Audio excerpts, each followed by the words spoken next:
এখন আমরা আছি আমডাঙ্গা করুণাময়ী মায়ের মন্দিরে এবং পেছনেই রাধা মাধবের মন্দির আছে, বিগ্রহ আছে। আর এদিকে হচ্ছে আমডাঙ্গা কালী মায়ের মন্দির। ওখানে ছবি তুলতে দেয় না বলে আমরা তুলতে পারলাম না। আর এই মন্দির প্রচণ্ড জাগ্রত মন্দির। এটা বারাসাতের কাছেই আমডাঙ্গা কালীবাড়ি বলে একটি জায়গা আছে, ওইখান থেকে আমরা এই ফটোটা তুলছি এবং প্রচণ্ড জাগ্রত মন্দির। এখানে বিভিন্ন সেলিব্রিটিরাও আসে এবং এই যে ভোলেনাথের যে মন্দিরগুলো দেখছেন, এই মন্দিরগুলো প্রত্যেকটা সাধকের সমাধির ওপরে ভোলেনাথের মন্দির সৃষ্টি করা হয়েছে। প্রচণ্ড জাগ্রত মন্দির। আসুন প্রত্যেকে এই 25শে ডিসেম্বর এখানে একটি অনুষ্ঠান আছে, মেলা উপলক্ষে প্রচুর বিশাল মেলা হবে।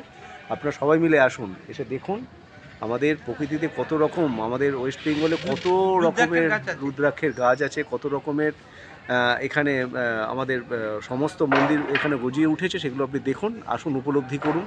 এখানে সুন্দর একটি পুকুর আছে, প্রচণ্ড পরিমাণে ভালো। দেখুন চারিদিকটা ঘুরিয়ে দেখা, এবং এখানে দুপুরের খাবারেরও ব্যবস্থা আছে। যদি আপনারা হ্যাঁ আসলে আসতে পারেন, খুবই ভালো জায়গা। এখানে 25শে ডিসেম্বর মেলা হবে, সবাই মিলে আসুন, খুব ভালো লাগবে।